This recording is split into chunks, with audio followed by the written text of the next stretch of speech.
الرحمن الرحیم. شروع اللہ کے نام سے جو بڑا مہربان نہایت رحم والا ہے. الحمد للہ رب العالمین. سب طرح کی تعریف اللہ ہی کو سزاوار ہے جو تمام مخلوقات کا پروردگار ہے. الرحمن الرحیم. بڑا مہربان نہایت رحم والا. مالک یوم الدین. انصاف کے دن کا حاکم. ایاک نعبد و ایاک نستعین. اے پروردگار ہم تیری ہی عبادت کرتے ہیں اور تجھی سے مدد مانگتے ہیں. اهدنا الصراط المستقیم. ہم کو سیدھے رستے چلا. صراط الذین انعمت علیہم غیر المغضوب علیہم ولا الضالین.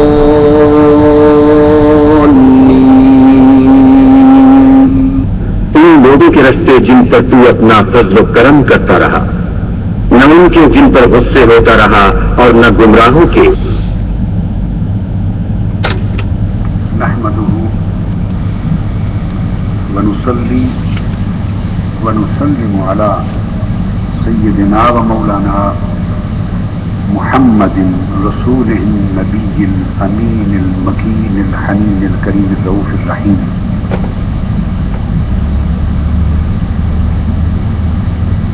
أما بعد، أعوذ بالله من الشيطان الرجيم. بسم الله الرحمن الرحيم. كل نفس ذائقة الموت ونبلوكم بالشر والخير فتنة وإلينا ترجعون.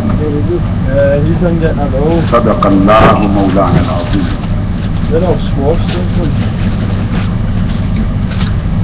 عزیز و محترم معتکفین و معتکفات، معزز حضار و حاضرات، اللہ رب العزت کا شکر ہے جس کی توفیق نے ہمیں یہاں جمع کیا ہے. امر خیر پر جمع ہونا اللہ کی توفیق سے ہوتا ہے. اللہ تعالیٰ نے جیسا کہ میں نے پہلی رات عرض کیا تھا، کوئی راضی نہ ہو تو کوئی کسی کو اپنے دروازے پر غیر کو اپنے دروازے پر کھڑا نہیں ہونے دیتا. یہ جائے کہ پورے 10 دن کوئی اپنے دروازے پر بیٹھنے کی اجازت دے. 10 دن اور رات کے لیے جو اس مالک نے آپ کو اپنے دروازے پر بیٹھا دیا ہے، گھروں سے بلایا ہے، چل کے آئے، بیٹھ گئے، بیٹھے ہوئے، یہ اس امر کی علامت ہے، اس بات کی دلیل ہے کہ وہ راضی ہے اور اس نے چاہا کہ آپ اس کے دروازے پر بیٹھیں.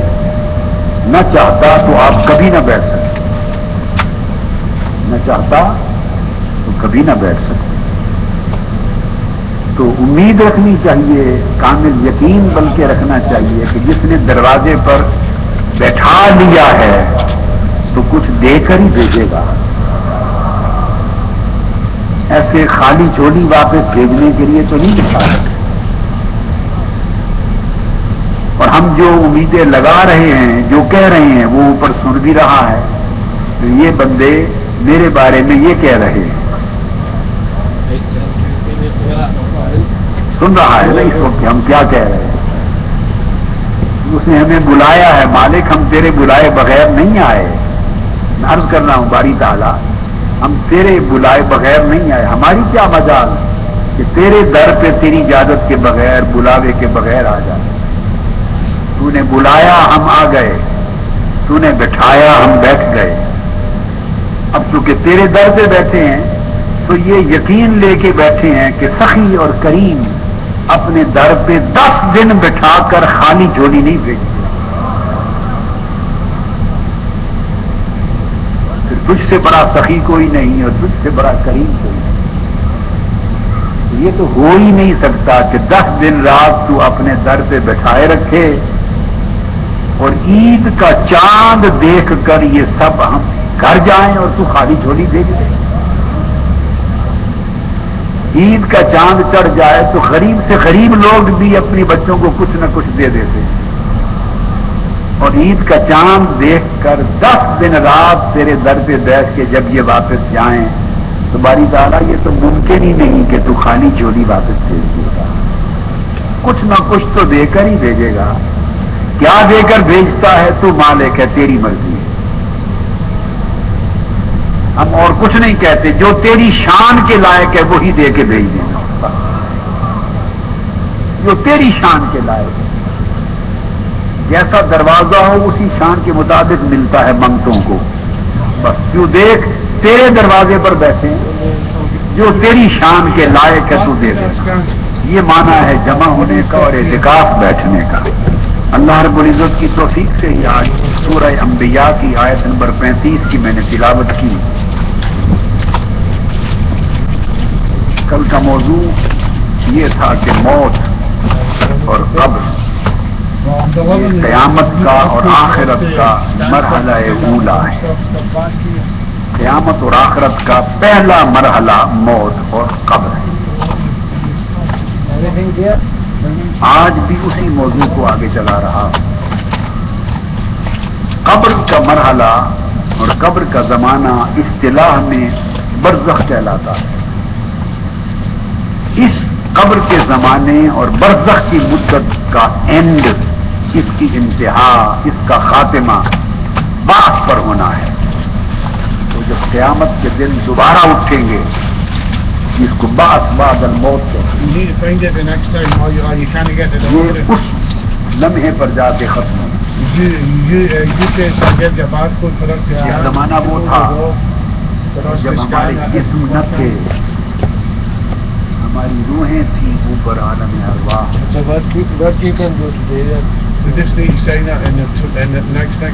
قبل ایک زمانہ تھا کہ ہماری روحیں بھی نہ تھیں، ہم عدم تھے، عدم محض تھے، کچھ بھی نہ تھے.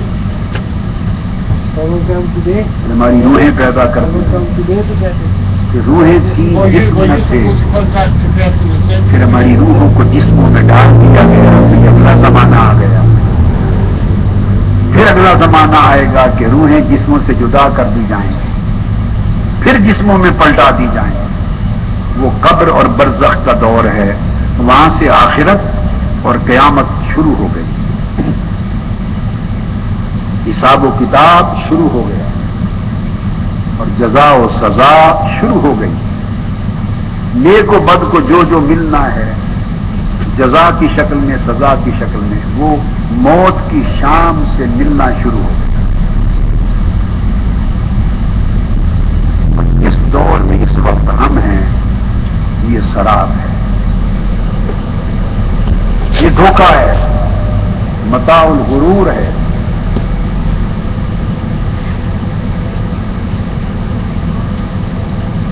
اب قرآن مجید اس آیت کریمہ سے آج آگے مضمون کو شروع کر رہے ہیں. اللہ رب العزت نے فرمایا کہ موت حق ہے، ایک امر واقع ہے جو آپ ہر روز دیکھتے بھی ہیں، سنتے بھی ہیں. تو اللہ رب العزت نے فرمایا کل نفس ذائقۃ الموت، ہر جان نے موت کا ذائقہ چکھنا ہے. ہر نفس، ہر جان نے موت کا ذائقہ چکھا. ذائقۃ الموت. تو یہاں سے پہلی بات یہ ذہن نشین کر لیں، میں نے کہا کہ عذاب و ثواب، جزا و سزا قبر میں شروع ہو جائے گی. اور یہ قیامت اور آخرت کا پہلا مرحلہ ہے قبر، موت کی شام سے. بلکہ موت بذات خود آخرت کے مراحل میں سے پہلا مرحلہ ہے. قبر تو تدفین کے بعد شروع ہوتی ہے.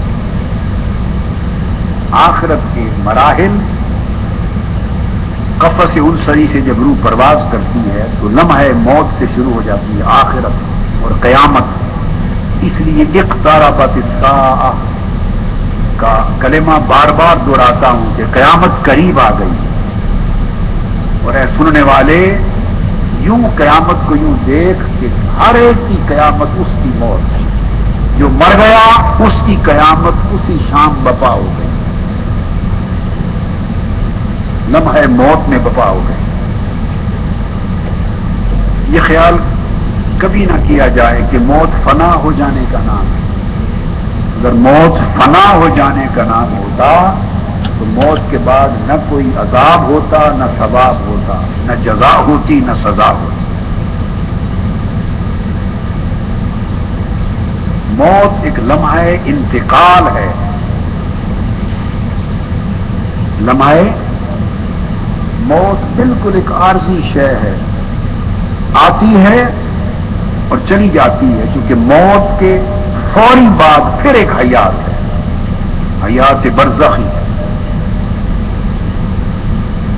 جس سے آخرت اور قیامت کے احوال شروع ہو جاتے ہیں۔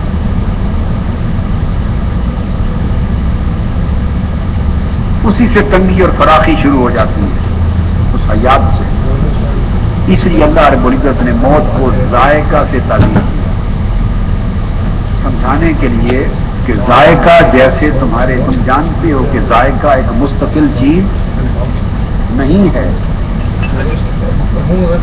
بالکل عارضی شے ہے۔ ذائقہ آتا ہے تھوڑی دیر میں چلا جاتا ہے، اس طرح موت آتی ہے تھوڑی دیر میں۔ موت کی جو حقیقت ہے اور اس کی جو بقا ہے اور برقرار رہنا ہے وہ ذائقے کی مانند ہے، جیسے ذائقہ آیا چلا گیا۔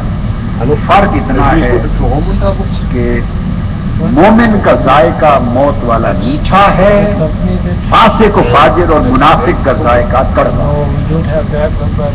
کسی کی موت مٹھاس والی ہوتی ہے، کسی کی موت کڑوی ہوتی ہے، تکلیف والی ہوتی ہے۔ یہ فرق ہے، اس پر میں نے حدیث کل سنا دی تھی، بڑی مفصل آج بھی آئی اور ارشاد فرمایا اللہ تعالیٰ نے کہ رہ گئی تمہاری زندگی، فرمایا موت تو ایک ذائقہ ہے اور زندگی کیا ہے، یہ بھی سوال پیدا ہوتا ہے۔ فرمایا یہ ابتلا ہے، زندگی ایک امتحان ہے، آزمائش گاہ ہے۔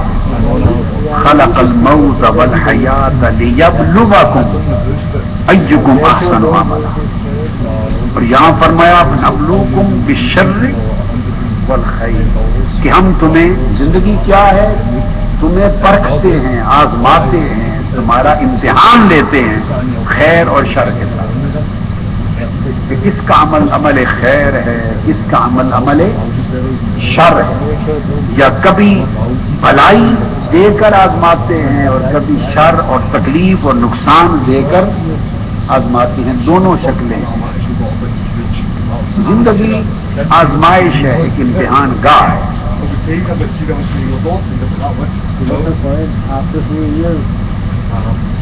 تو لوگ ہمیشہ امتحان گاہ میں تیاری کرتے ہیں، تیاری کر کے بیٹھتے ہیں تاکہ نتیجہ اچھا آئے۔ یہ زندگی امتحان گاہ ہے جس میں اللہ تعالیٰ نے خیر و شر کے ذریعے آزما رہا ہے۔ وَلَنَبْلُوَنَّكُمْ بِشَيْءٍ مِّنَ الْخَوْفِ وَالْجُوعِ وَنَقْصٍ مِّنَ الْأَمْوَالِ وَالْأَنفُسِ وَالثَّمَرَاتِ وَبَشِّرِ الصَّابِرِينَ۔ ہم تمہیں آزماتے ہیں زندگی میں، کبھی خوف کے ذریعے، کبھی امن کے ذریعے، کبھی خوف کے ذریعے، کبھی بھوک اور پیاس کے ذریعے، کبھی انعام دے کر، کبھی انعام چھین کر، کبھی اولاد دے کر، کبھی اولاد لے کر، کبھی منافع کاروبار کے دے کر، کبھی نقصان کرا کے، اپس اور ڈاؤنز کی شکل میں ہم آزماتے ہیں۔ پھر فرمایا کہ خوشخبری دے دی جائے ان کو جو ان تمام احوال میں صبر اور استقامت کے ساتھ